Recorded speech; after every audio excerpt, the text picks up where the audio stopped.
Hello friends, कैसे हो आप सब। तो आज हम बात करेंगे यूनिट नंबर 7 के बारे में, जिसका नाम है व्यवसाय योजना की तैयारी। इसको इंग्लिश में बिजनेस प्लानिंग भी कहते हैं। बिजनेस प्लानिंग जो नॉर्मली हम घर पे भी करते हैं, उसी के बारे में ये है। जैसे कि आपको पता भी होगा कि जो बिजनेस प्लानिंग अगर हम करते हैं तो वो एक हमें फ्यूचर के लिए एक प्लान तैयार करने की एक वो देता है।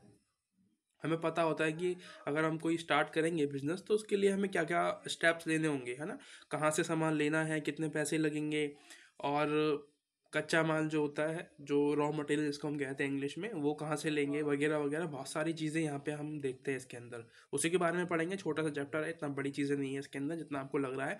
आपने बुक देखी होगी, चैप्टर का मतलब पूरे पेज खंगाले होंगे कि भाई क्या क्या इसके अंदर है। समझ में नहीं आया होगा, कुछ बातें समझ में नहीं आई होंगी, या कुछ आपको समझ में आया होगा। तो जो आया है वो तो अच्छी बात है, जो नहीं आया है वो मैं आपको समझाऊंगा इसके अंदर। ठीक है, जो मोटी मोटी बातें हैं वो तो समझाऊंगा ही, उसके अलावा कुछ जो अगर लगेगा मुझे कि हाँ इसके अंदर भी कुछ बातें हैं तो वो समझाऊंगा। एग्जाम में जो क्वेश्चन बनते हैं वो छोटे मोटे बनते हैं, मतलब कि मोटे तौर पे बनेंगे सवाल। बस वही हमें ध्यान रखना है, एग्ज़ाम पास ही तो करना है। ऐसे थोड़ी ना है कि आपको पूरा जो है ये करना है। अगर ऐसी बात है, अगर आपको यही प्लानिंग करनी है कि भाई आपको उद्यमी बनना है, ठीक है, उद्यमी बनना है यानी कि आपको एक इंटरप्रेन्योर बनना है, तो उसके लिए आपको डिटेल में पढ़ना पड़ेगा, राइट। मैं अभी आपको पढ़ा रहा हूँ एग्जाम के पॉइंट ऑफ व्यू से। सबसे पहले आपको बता रहे हैं कि एक रोड मैप की तरह होता है। अगर हम बिजनेस प्लानिंग कर रहे हैं तो वो हमें रोड मैप की देता है, एक तरीके से मैप देता है कि भाई आपको इस जगह जाना है, ठीक है। और भविष्य में आप जो भी कार्रवाई करने वाले हो, जो भी आप काम करने वाले हो, उसके बारे में एक दिशा निर्देश देता है कि भाई आपको इस तरीके से जाना है, आगे से राइट लेना है, और आगे जाके लेफ्ट लेना है, और फिर एक गोल चक्कर आएगा, उससे घूम के लेफ्ट की तरफ जाना है। इस तरीके से आपको मंजिल तक पहुंच जाता है। इसी तरीके से एक व्यवसाय जो योजना होती है, प्लानिंग होती है, वो भी हमें इसी तरीके से गाइड करती है ना। फ्यूचर में आने वाली जो प्रॉब्लम्स होती है उसको कम करने में भी ये हेल्प करता है हमें। बात करते हैं यहाँ से शुरू। सबसे पहले आपको दिख रहा होगा कि व्यवसाय योजना क्या है, बता रहा है आपको कि ये मतलब कि एक्चुअली में इसको क्या बोलते हैं। ठीक है, हमने पीछे भी देखा थोड़ा बहुत इंट्रोडक्शन के अंदर, वही सेम बातें यहाँ पे भी रिपीट करेगा। ठीक है, जैसे कि बोल रहा है एक रोड मैप की तरह होता है, ठीक है, मार्गदर्शन हमें प्रदान करता है व्यवसाय योजना। उसके अलावा सुचारू संचालन में मदद करता है। सुचारू संचालन मतलब चीज़ों को सही तरीके से चलाने में, ये लिखा हुआ है सुचारू संचालन, यानी कि सही तरीके से एक राइट वे में हमें जो डायरेक्शन होती है वो लेके जाता है ये। और लक्ष्यों को रेखांकित करती है। जो भी हमारे गोल्स होते हैं उसके बारे में हम लिख देते हैं पहले से पहले ही, तो क्या होता है फ्यूचर में अगर हम वो काम कर रहे हैं, डिप्रेशन होता है, बहुत सारी चीज़ें हमें वहाँ पे फेस करनी पड़ती है, तो वो कम हो जाती है। ठीक है, तो ये लक्ष्य जो होते हैं, हमारे गोल्स होते हैं, वो हम भूलेंगे नहीं अगर हम उसको लिख दें तो। ठीक है, उसके बाद लक्ष्यों को प्राप्त करने के तरीके के बारे में भी आपको जो है बहुत इन्फॉर्मेशन मिलती है कि भाई जो भी आपको चाहिए, जो लक्ष्य आपको हासिल करने हैं, कि इतने कस्टमर्स आपको बनाने हैं, इस तरीके से काम करना है, तो वो आपको पहले से पहले ही पता होगा। ठीक है, अगर आप लिख दोगे तो। उसके अलावा नए उद्यम के सभी पहलुओं को विवरण, जैसे उद्यम क्या है, ये सब जो बातें हैं ये आपके सामने आते हैं कि भाई उद्यम यानी कि जब जो भी आप स्टार्ट करने वाले हो व्यापार, छोटा मोटा जो भी आप काम शुरू करने वाले हो, वो क्या है, उसके बारे में भी आपको जानकारी देगा। डेफिनेटली आप अगर देखो कोई भी आप काम स्टार्ट करोगे अपना खुद का, तो आप बहुत सारी रिसर्च करते हो, डाटा इकट्ठा करते हो कि भाई यहाँ पे ये मार्केट है, यहाँ पे देख के आएंगे, देख के आना है ये सामान। और कहीं आप अगर आपको वो चीज़ बनानी है अपने घर में या फैक्ट्री में, तो आप कहाँ से लेके आओगे, मजदूर किस तरीके से चाहिए होंगे आपको, वो सारी बातें आप यहाँ पे करते हो। ठीक है, और उसके अलावा एक स्पष्ट तस्वीर प्रस्तुत करने के लिए आवश्यक है, लिखा हुआ है आपके सामने कि एक जो भी इमेज होती है आपको ये दिखा देता है कि भाई ये काम है, इस तरीके से करना है ना, कि पूरी इमेज बन जाती है आपके सामने। जब भी आप कोई आंसर्स भी लिखते हो, अगर हम देखें नॉर्मली सभी लिखते हैं आंसर्स अपने मतलब कि एग्ज़ाम के टाइम पे, तो आपको एक इमेज बनानी होती है। ठीक है, इमेज में क्या होता है कि आप आपके दिमाग में कुछ पॉइंट्स आ रहे होते हैं, तो वो तरीके से क्या है, पॉइंट्स नहीं है, वो एक तरीके से आपके दिमाग में चित्र आ रहे हैं जो आपको बता रहे हैं कि इस सवाल का जो आंसर है वो ये है। इस तरीके से आप इसको लेके चलोगे। ठीक है, फिर बाद में आप थोड़ी बहुत कहानी, स्टोरी, कविताएं उसके अंदर लेके आते हो, अपने लाइफ से जुड़ी हुई चीज़ें होती है वो भी उसमें ऐड करने की कोशिश करते हो। वो अच्छी बात है, आपको करनी चाहिए हमेशा जब भी आप आंसर लिख रहे होते हो ना। तो रियल लाइफ के जो एग्जांपल्स हैं, फैक्ट्स हैं, वो आपको उसमें शेयर करने होते हैं। अगर कर रहे हो तो अच्छी बात है ना। मैं ऐसे नहीं कह रहा हूँ कि नहीं करने पे आपको शायद कोई गलत हो जाएगा या नंबर कट देंगे, ऐसा कुछ भी नहीं है। मतलब कि आपको खुद भी अच्छा लगना चाहिए, राइट। ये सबसे ज़रूरी काम है। सही मार्ग पर अग्रसर रहने के जो तरीके होते हैं वो आपको पता चलते रहते हैं कि भाई आप अगर सही डायरेक्शन में जा रहे हो तो आपको पता चलता रहेगा कि हाँ मेरा जो डायरेक्शन है, तरीका है जाने का, जो भी मैं कर रहा हूँ वो सही तरीके से कर रहा हूँ। ठीक है, आपको घबराहट नहीं होगी फिर बीच में कि मैं क्या कर रहा हूँ, किस तरीके से कर रहा हूँ, मुझे और क्या करना चाहिए इसके अंदर। ये सब आपकी जो है टेंशन दूर हो जाती है कि आपको क्या करना है क्या नहीं करना है, वो स्टेप्स आपके पहले से पहले ही आपको पता होते हैं।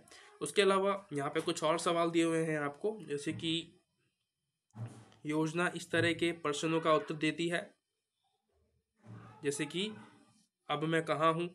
अगर आप प्लानिंग करके बैठे हो पहले से पहले ही, अगर आपने स्टार्ट कर दिया है कोई भी व्यापार छोटा मोटा, तो आपको एक नॉलेज रहती है कि भाई अभी मैं कहाँ पर हूँ, अभी मैंने क्या किया है। फिर मैं आप जो है अपनी प्लानिंग देखते हो कि अच्छा मैंने ये वाला काम कर दिया है, अभी मेरे ये वाले काम बच रहे हैं।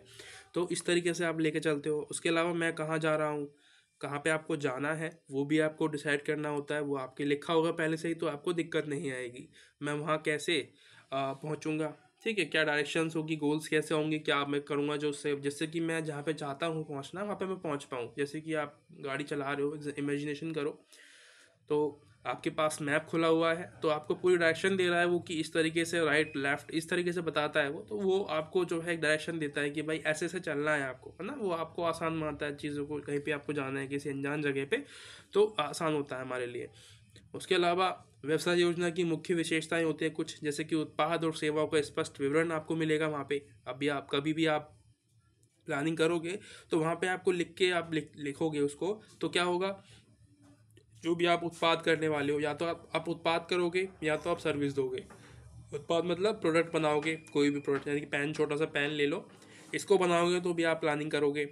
ठीक है, और अगर सेवाएं दोगे या सर्विस दोगे, जैसे कि डिलीवरी वाली सर्विस होती है, ठीक है, वो भी क्या है एक तरीके से एक काम है आपका जो आप शुरू कर सकते हो। तो उसका क्या है, पूरा स्पष्ट विवरण मिलेगा आपको। अब इससे एक्सप्लेनेशन अगर हम बात कर रहे हैं स्पष्ट विवरण की, तो इससे फ़ायदा क्या है। देखो, अगर आप चीज़ों के बारे में पहले से ही लिख देते हो, जैसे कि एग्ज़ाम के टाइम पे आप कोई टॉपिक पढ़ रहे हो, उसके बारे में आपने इन्फॉर्मेशन हासिल कर ली थे सही तरीके से कि हाँ भाई इसको इस तरीके से है, इसका मतलब ये है, इसका अर्थ ये है, इसकी विशेषताएं ये है, तो उससे फ़ायदा क्या होता है आपको, अगर आप उसको लिख देते हो अपनी लैंग्वेज में तो फ़ायदा होता है, आसान होता है। वो बाद में अगर आप उसको रिवीजन करोगे तो वो फ्यूचर में आपको मतलब कि ईजी रहेगा याद करने में, रिवीजन करने में। उसी तरीके से यहाँ पे भी होता है, अगर आप जो भी आपको काम करना है उसके लिए अगर आप पहले से ही चीज़ों को लिख दे रहे हो, ठीक है, स्पष्ट कर दे रहे हो कि ये काम इस तरीके से होगा, इसके अंदर ये स्टेप्स लेने वाला हूँ, इसके फ़ायदे ये हो सकते हैं, इसके अंदर प्रॉब्लम्स ये आ सकती है, तो फ्यूचर में आपको फिर दिक्कत नहीं होगी। ठीक है, प्लानिंग का सीधा सा मतलब यही होता है कि भाई आगे दिक्कत ना हो, इसलिए हम प्लानिंग करते हैं। ये रियल लाइफ में आपने सब जगह देखी होगी। उसके बाद सेकंड टॉपिक क्या कहता है, सेकंड टॉपिक कह रहा है कि बाजार के महत्वपूर्ण खिलाड़ियों जैसे कि ग्राहक को, आपूर्तिकर्ता, प्रतिस्पर्धियों आदि पर उचित ध्यान देना चाहिए। यहाँ पे अगर आप लिख रहे हो तो आपको ये भी पता होना चाहिए कि आपके ग्राहक कौन होंगे। जैसे कि मैंने आपको पहले भी बताया था कि भाई ग्राहक में आपके कुछ भी हो सकते हैं, ग्राहक सिर्फ नहीं है कि पीपल है किसी क्षेत्र के, नहीं। ग्राहकों का मतलब है कि ग्राहकों में बच्चे भी हो सकते हैं छोटे, ठीक है, जो कि टॉयज से खेलते हैं, जिसको मतलब खिलौने वगैरह होते हैं जो बच्चों के, उससे क्या पता आप वो बना रहे हो, बच्चों के लिए सर्विस दे रहे हो, आप कुछ प्रोडक्ट बना रहे हो, या फिर बुजुर्गों के लिए बना रहे हो, उनके हिसाब से कुछ ना कुछ आप सर्विस देना चाह रहे हो, या फिर उनके लिए कोई प्रोडक्ट बना रहे हो, या फिर महिलाओं के लिए या फिर पुरुषों के लिए। तो ये क्या है, ये भी आपका जो है एक काम आसान कर देता है कि आपको पता चल जाएगा कि भाई आपका जो मार्केट है वो क्यों किस एज के बच्चों के लिए है, बच्चों के लिए है, महिलाओं के लिए है, पुरुषों के लिए है, बुजुर्गों के लिए है, राइट। तो उसके बाद आता है आपूर्तिकर्ता।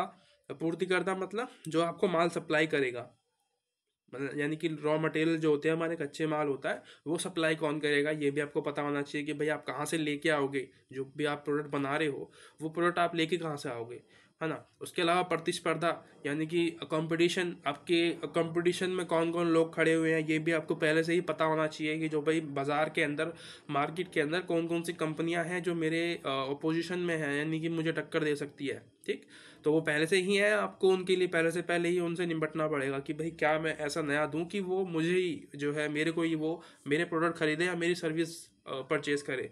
तो ये भी जो है आपका एक काम है। जैसे कि सर्विसेज में ये भी आता है, जैसे कि आपके OTT प्लेटफॉर्म्स है ना, नेटफ्लिक्स, अमेजोन, यहाँ पे सर्विस दे रहे हैं ये लोग, ठीक है। आपको कुछ प्रोडक्ट नहीं दे रहे हैं, ये सर्विस दे रहे हैं कि भाई आपको जो मूवीज़ वगैरह होती है, नई नई वेब सीरीज़ होती है, या दिखाते हैं, तो ये भी क्या है, सर्विस है। ये आपका एक नया तरीके का उद्यमी है, एक नया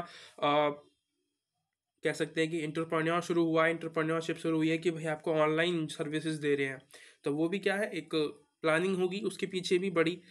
बाद में आता है हमारा इसे बिक्री, पूर्वानुमान आदि के बारे में डेटा आंकड़े इकट्ठा करना। ये सब मैंने आपको बता दिया है कि भाई जो डेटा होते हैं, आंकड़े होते हैं, वो आपको इकट्ठे कर रखने पड़ते हैं कि भाई कितने लोग हैं। अगर आप किसी क्षेत्र में स्टार्ट करने वाले हैं, जैसे कि दिल्ली है, तो दिल्ली के लिए आपको इकट्ठे करने पड़ेंगे कि भाई अगर आप बच्चों के लिए बना रहे हो कुछ, तो बच्चों की जनसंख्या कितनी है दिल्ली के अंदर, और उसमें से उम्र कितनी है बच्चों की, तो उम्र के हिसाब से भी आपके प्रोडक्ट होते हैं कि भाई ये जो है 15 साल के बच्चों के लिए ये है बस, ठीक है। जैसे कुछ कुछ चीज़ें होती हैं, कुछ प्रोडक्ट होते हैं, सर्विस होती है, तो वो किसी क्राइटेरिया के लिए होते हैं। बुजुर्गों के लिए होंगी तो आपको ये जनसंख्या इकट्ठी करनी पड़ेगी, कितने बुजुर्ग हैं, ठीक है, कहाँ कहाँ पे रहते हैं, इस तरीके से किस किस क्षेत्र में है। दिल्ली एक छोटी मोटी जनसंख्या वाला देश तो मतलब राज्य तो नहीं है, बहुत बड़ी जनसंख्या रहती है यहाँ पे, तो वो भी आपको इकट्ठा करना पड़ता है कि भाई कितने। और इसके अलावा आंकड़ों में ये भी आता है कि कंपटीशन जो है वो कितना है किसी और कंपनी के साथ में, वो भी आपको इकट्ठा करना पड़ेगा, देखना पड़ेगा। इसे प्रस्तावित बाजार के प्रस्तावों की विशिष्ट विशेषताओं की प्रदर्शित करना चाहिए। बाजार की जो विशेषताएं हैं उसको भी बताएगा कि भाई बाजार की जो खासियत है वो ये है, बाजार के अंदर सबसे ज़्यादा जो पॉपुलर ट्रेंडिंग में जो चल रहा है वो ये चल रहा है। इस तरीके से ये भी आपको देखना पड़ेगा कि अगर आप ये प्रोडक्ट बनाते हो तो ये क्या ट्रेंडिंग में जाएगा कि नहीं जाएगा आज के समय के तौर पे, या आने वाले में फ्यूचर में अगर आप देखोगे तो वो भी। अगर आप कभी सोच रहे हो कि अगर मैं पास्ट को लेके बनाऊँ, कोई पुरानी चीज़ें बनाऊँ, तो शायद ना भी चल पाए, ठीक है। तो आपको ट्रेंडिंग के हिसाब से भी देखना पड़ेगा कि जो बाजार है वो क्या मांग कर रहा है, उसकी विशेषता क्या है, फीचर्स क्या है। उसके बाद जो भी आपकी रणनीतियाँ होती है उसको स्पष्ट करता है। जो बनाओगे आप कि भाई आपकी जो भी मतलब रणनीतियाँ हैं लोगों के लिए, जो भी आप सेल करोगे सर्विस प्रोडक्ट, तो उसके लिए आपके क्या रणनीति है कि बाज़ार में आप किस तरीके से उसको सेल करोगे। आप एड्स लगाओगे, टीवी पे लगाओगे, या जो है बोर्ड लगाओगे, बिल बोर्ड जो होते हैं बड़े बड़े, उसके द्वारा सेल करोगे, या न्यूज़पेपर में आप ऐड दोगे, पैम्पलेट बनाओगे उसके द्वारा ऐड दोगे। तो ये भी आपकी जो है एक रणनीति स्पष्ट करता है कि आप किस तरीके से चीज़ों को लेके जाओगे। उसके अलावा आवश्यक तकनीकी जानकारी, योजनाओं का विवरण शामिल होना चाहिए। तकनीकी जानकारी यानी कि टेक्नोलॉजी की आपको अच्छी जानकारी होनी चाहिए, और जो भी आपकी प्लानिंग है उसकी अच्छी तरीके से आपको विवरण करना है, उसके बारे में एक्सप्लेन करना है, बताना है। इसे प्रस्तावित व्यवसाय की लाभप्रदता की व्यवहारिता व्यक्त करनी चाहिए, यानी कि जो भी आप सेल कर रहे हो, सर्विस हो या प्रोडक्ट हो, उसके लाभ क्या होंगे, लोगों को क्या फ़ायदा होगा अगर वो आपकी सर्विस खरीदे। तो मतलब कि कंपटीशन में बहुत सारे लोग हैं, लेकिन ऐसा आपकी वस्तु में जो भी आप बनाने वाले हो, प्रोडक्ट बनाने वाले हो, उसके अंदर ऐसा क्या चीज़ें होंगी खासियत जो कि लोग आपकी खरीदें उनको छोड़ के। तो ये भी आपको पहले से पहले ही सोचना पड़ेगा कि भाई आप मार्केटिंग भी तो करनी होगी ना, वो चीज़ें सेल करोगे तभी तो आप बना रहे हो। तो उसके लिए आपको पहले से पहले तैयार रहना पड़ेगा कि भाई लोग क्यों खरीदें आपके सर्विसेज को। उसके बाद आता है लिखने के लाभ। अगर आप उसको राइटिंग में करते हो, लिखते हो, तो उससे क्या फ़ायदा होगा। बहुत सारे फ़ायदे लिखे हुए हैं यहाँ पे। जैसे कि पहला बता रहा है, ये उद्यमी को ऐसी परियोजनाओं से बचने में सहायता करता है जिसके परिणाम स्वरूप अग्रिम योजना और अनुसंधान के माध्यम से अंतिम असफलता हो सकती है। यानी कि फेलियर जो होता है, फेलियर उसको कम करता है, ठीक है। चांसेस बढ़ा देगा आपकी कि अगर आप पास ही हो उसके अंदर, ठीक है, आपकी मतलब कि आप उसमें फ़ायदे में ही रहो, ये आपके चांसेस बढ़ाने के लिए सही काम करता है। उसके अलावा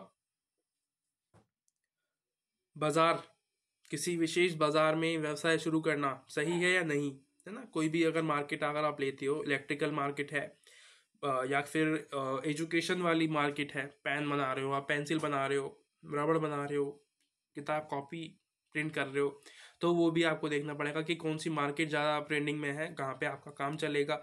जो भी आप बना रहे हो उसकी मार्केट क्या हो सकती है, कोई विशेष मार्केट, ठीक है, वो भी आपको यहाँ पे देखनी पड़ेगी। यह उद्यमी को उसकी योजनाओं योजना गतिविधियों के आयोजन में मार्गदर्शन प्रदान करता है। ये फर्म के वांछित उद्देश्यों लक्ष्यों को प्राप्त करने के तरीके के बारे में विस्तृत सूचना देता है।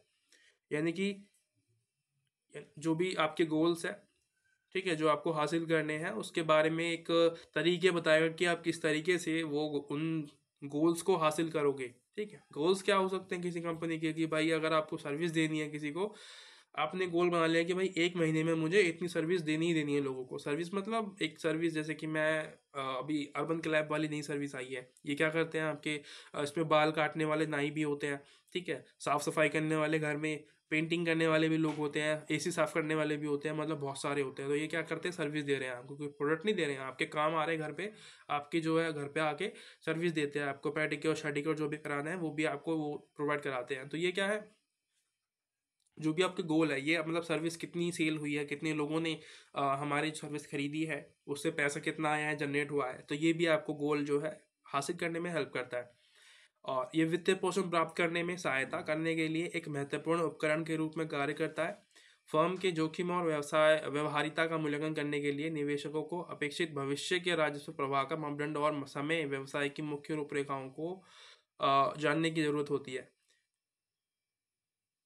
यानी कि जो भी रिस्क होती है, ठीक है, वो भी उसको मैनेज करना, और व्यवहारिता, जो भी आप बना रहे हो प्रोडक्ट, जो भी आप स्टार्ट कर रहे हो सर्विसेज देना या प्रोडक्ट बनाना, तो वो लोगों के लिए किस तरीके से हेल्प करेगा, उसमें आपके लिए जोखिम क्या हो सकता है और कस्टमर्स के लिए क्या प्रॉब्लम हो सकती है, वो भी आपको देखना है वहाँ पे।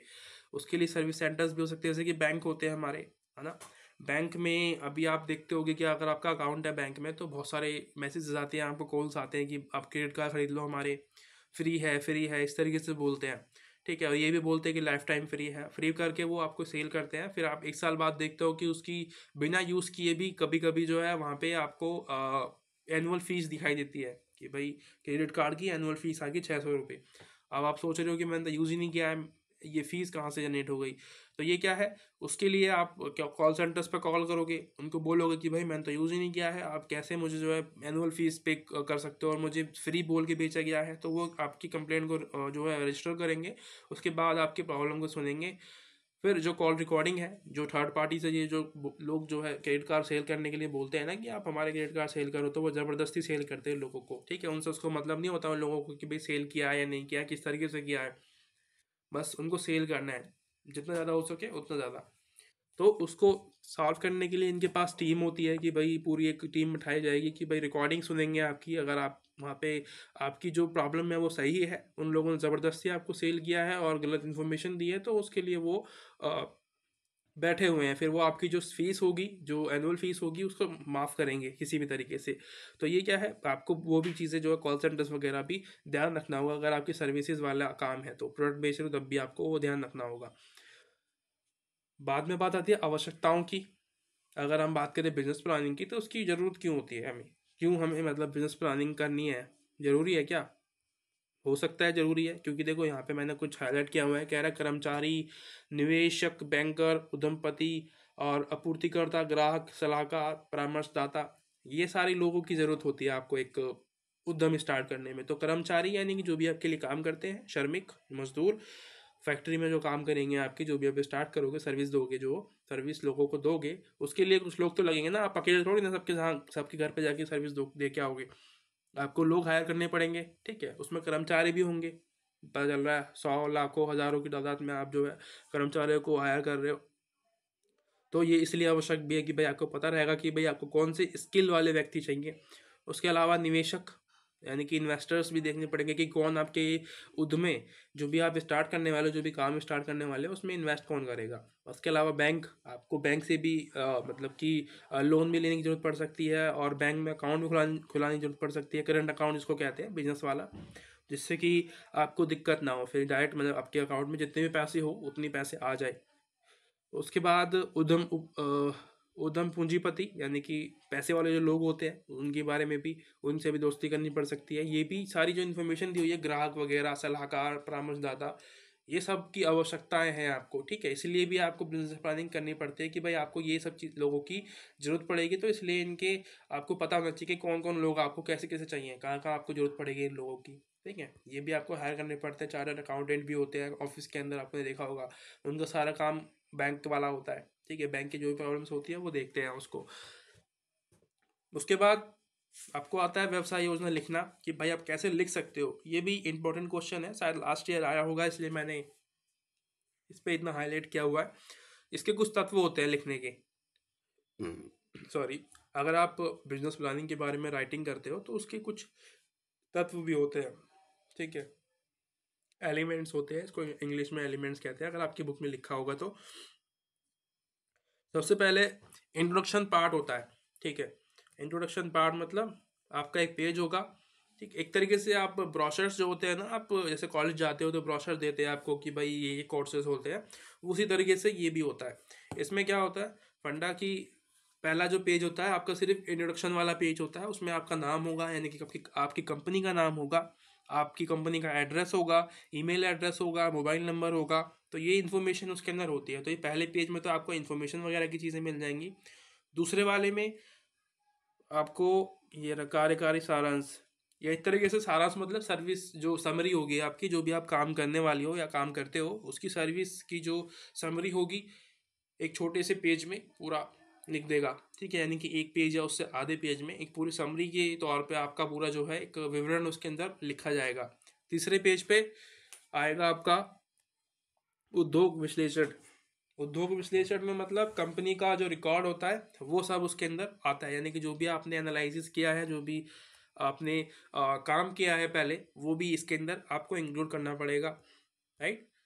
उसके बाद आएगा आपका व्यवसाय विवरण, यानी कि जो भी आपने डिस्क्रिप्शन दिए हुए हैं पूरी एक तरीके से, जो भी आपका काम है उसके बारे में आपको पूरी की पूरी इन्फॉर्मेशन देखनी पड़ेगी, चाहे वो उसके लिए आपको 5 पेज ही क्यों ना लग जाए, आपको वो सब उसमें लिखना पड़ेगा डिटेल में, ठीक है। जो भी आपके साथ काम करना चाहता है तो वो उसको पढ़े और अपना मन बनाए कि काम करना है या नहीं करना आपके साथ में, ठीक है। वो पढ़ने के बाद ही मन बनाएगा कि किस तरीके से काम, पॉलिसीज वगैरह भी आपकी उसके अंदर होती हैं। बाद में आता है उत्पाद योजना, इसको इंग्लिश में प्रोडक्शन प्लान कहते हैं, यानी किस किस से माल लिया जाएगा और शर्तें, यानी कि जो पॉलिसीज़ हैं वो क्या किस तरीके से होंगी, यानी कि जो कच्चा माल होता है, रॉ मटेरियल होते हैं, वो आप कहाँ कहाँ से लोगे, उसके लिए पॉलिसीज़ क्या होंगी, ये सारे जो है उत्पाद योजना के अंदर आते हैं। उसके बाद नीचे आएंगे, इसमें एक और आएगा संचालन योजना। इसमें क्या होता है, जो आपका जो बिजनेस है उसको चालू करने के लिए क्या क्या चीज़ों की आवश्यकताएं हैं वो इसके अंदर आपको दी गई होती हैं। आप मतलब उसको लिखते हो इसके अंदर कि भाई मेरे जो व्यवसाय है वो, अब अर्बन क्लैब को एक इमेजिनेशन के तौर पर लेते हैं, एग्जांपल के तौर पे, कि भाई अर्बन क्लैब आपने शुरू किया है तो उसके लिए आपको नाई चाहिए बहुत सारे, ठीक है। हायर करोगे आप नाइयों को, बाल काटने वाले जो सैलून में काम करते हैं उनको, मतलब प्रोफेशनल होने चाहिए, अच्छे काम करने वाले। कुछ लड़कियां होंगी ब्यूटिशियंस होती हैं, वो पेडिक्योर शेडिक्योर करने के लिए। और कुछ काम वाले जो कि सफाई करते हैं, लैट्रिन साफ़ करते हैं, लैट्रिन मतलब जो वॉशरूम्स होते हैं वो साफ़ करते हैं। और ज़मीन साफ़ करने वाले कुछ तो अर्बन क्लैब में सफ़ेदी वगैरह जो पेंटिंग वगैरह होती है घर में वो भी करते हैं, ठीक है। गेटों पर पेंट करना या बहुत सारे जो है उसके अंदर सर्विसेज होती है, तो आपको ये कर्मचारी की जरूरत पड़ेगी। तो इस तरीके से ही जो संचालन योजना में आपका आप लिखते हो चीज़ों के बारे में। उसके अलावा विपणन योजना में सर्विसेज जो होती है आपकी, जो सेवा देने वाले हो उसके बारे में आप लिखते हो। मानव संसाधन यानी कि ह्यूमन रिसोर्सेज के बारे में बोल रहा है। ह्यूमन रिसोर्सेज मतलब जैसे कि मैं एक ह्यूमन हूँ तो मेरे पास कोई स्किल्स है तो मेरी वो ह्यूमन रिसोर्सेज हो जाएगी। जैसे कि हम पढ़ाई करते हैं तो वो मेरे पास पढ़ाई की एक रिसोर्स है, मेरे मतलब कि मेरे पास एक तरीके से कह सकते हैं ज्ञान है, कि मैं टीचर की तरह पढ़ा सकता हूँ बच्चों को, ठीक है। पढ़ाने से मेरा मतलब है मैं पढ़ाने वाला व्यक्ति नहीं हूँ, मैं मतलब कि मैं अपने जो भी मुझे पता है मैं उसको शेयर करने की कोशिश करता हूँ, सीधी सी बात है। पढ़ाना वढ़ाना मेरे बस की बात नहीं है, मैं बस वही बताता हूँ जो मुझे पता है, ठीक। उसके बाद आता है संगठनात्मक योजना। इसको कह सकते हो आप कि कुछ थोड़ा बहुत इसमें पढ़ना पड़ेगा, ठीक है, समझने के लिए थोड़ा बहुत चीज़ें जो है इसमें अलग अलग सी हैं। संगठनात्मक योजना ये फर्म के स्वामित्व के रूप का वर्णन करता है, चाहे वह स्वामित्व साझेदारी या निगम हो। यदि उद्यम निगम है तो उसे स्टॉक के अधिकृत अंशों और अंश विकल्पों के साथ साथ निगम के निदेशकों और अधिकारियों के नाम, पते और उनके सार के बारे में विवरण देना चाहिए। कह रहा है कि आप अगर एक बिजनेस स्टार्ट कर रहे हो तो उसमें आपको लोग लगेंगे, ठीक है। उन लोगों के आपके पास नाम होने चाहिए, ठीक है, सही नाम, ठीक है, एड्रेस के साथ में उनके बारे में इंफॉर्मेशन थोड़ी बहुत एक समरी के तौर पे कि भाई जैसे कि आप जॉब के लिए जाते हो तो वहाँ पे रिज्यूमे देते हो ना, तो वो उसी लिए काम जरूरी होता है कि वो आपका रिज्यूमे बेशक आपको रिजेक्ट कर दे लेकिन रखते जरूर है आपका कुछ समय के लिए अपने पास में कि जरूरत पड़ जाए कभी तो आपको वो बुला ले। तो वो एक उनके लिए ज़रूरी होता है रिज्यूमे लेना, ठीक है। इसी को ही कहते हैं संगठनात्मक योजना। जोखिम का आकलन यानी कि जो रिस्क होता है उसको मैनेजमेंट करना कि ये दिक्कतें आ सकती है, इसके लिए हम ये प्रॉब्लम को हम इस तरीके से सॉल्व करेंगे। वित्तीय योजना यानी कि फाइनेंशियल आपकी अगर प्रॉब्लम हो सकती है, पैसे नहीं है आपके पास, कंपनी अगर दिवालिया हो जाती है तो उस कंडीशन में आप क्या करोगे, ठीक है। प्रॉब्लम यानी कि जब भी, क्योंकि देखो बिजनेस करते हैं तो दिक्कतें आ जाती है, पैसे चल रहा है लॉस हो गया तो उसके लिए आपके लिए क्या उपाय कर रखे हैं आपने, तो वो भी उसके अंदर आप दे के रखते हो। उसके बाद बैकअप क्या होगा, संगठित सामग्री शामिल है, ये सारी चीज़ें इसके अंदर होंगी। आ, यही था इसके अंदर, ठीक है। ये बाकी जो भी लिखा हुआ है ये आपको एग्जाम में नहीं पूछेगा एग्जामिनर, ठीक है। बाकी ये सब मुझे लगता है कि फालतू है, इसको आप नहीं पढ़ो, छोड़ सकते हो आप अगर आपका मन कर रहा है तो नहीं पढ़ने का, छोड़ दो इसको, ठीक है। जो मेन टॉपिक था हमने पढ़ लिया है, अभी मैंने बता दिया आपको कि भाई कहाँ से सवाल बन सकते हैं। तो ये जो राइटिंग वाला सवाल है कि भाई जो लिखने के लाभ पूछ सकता है कि भाई क्या फ़ायदे होंगे लिखने के अगर आप उसको लिखते हो व्यवसाय योजना को।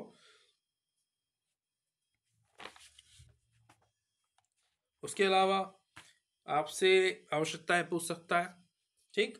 देखो मुझसे पूछ के नहीं सवाल बनाएगा एग्जामिनर, ठीक है। ये तो आप खुद भी सोच सकते हो कि भाई मेरा कोई मतलब उसमें रोल नहीं रहेगा कि मुझसे पूछ के सवाल बनाएगा एग्जामिनर। अपनी मर्जी से कुछ भी बन सकता है, वो कहीं से पूछ सकता है। आपको बस प्रिपेयर रहना है, कॉन्सेप्ट समझना है और बस इतना ही काफ़ी है। हमें पढ़ने से मतलब है, ना कि ये सोचने से कि भाई एग्जाम में क्या आएगा, वो आएगा जब देखी जाएगी, ठीक है। इतना भी मतलब मुझे आप पूरा विश्वास है कि इतना तो कर ही सकते हो, इतने मुश्किल टॉपिक नहीं है और इतने मुश्किल सवाल भी नहीं आते हैं। सवाल बड़े ही आसान से आते हैं, आप आराम आराम से भी 3 से 4 पेजों में आराम से आंसर लिख सकते हो, ठीक है। थोड़ा बहुत भी अगर आपको कॉन्सेप्ट समझ में आया होगा जो मैंने आपको पढ़ाया है बताया है जिसके बारे में, तो ठीक है। Thank you so much for watching, मिलते हैं अगली वीडियो में, तब तक के लिए बाय बाय। वीडियो बहुत लंबी हो गई है, मिलते हैं।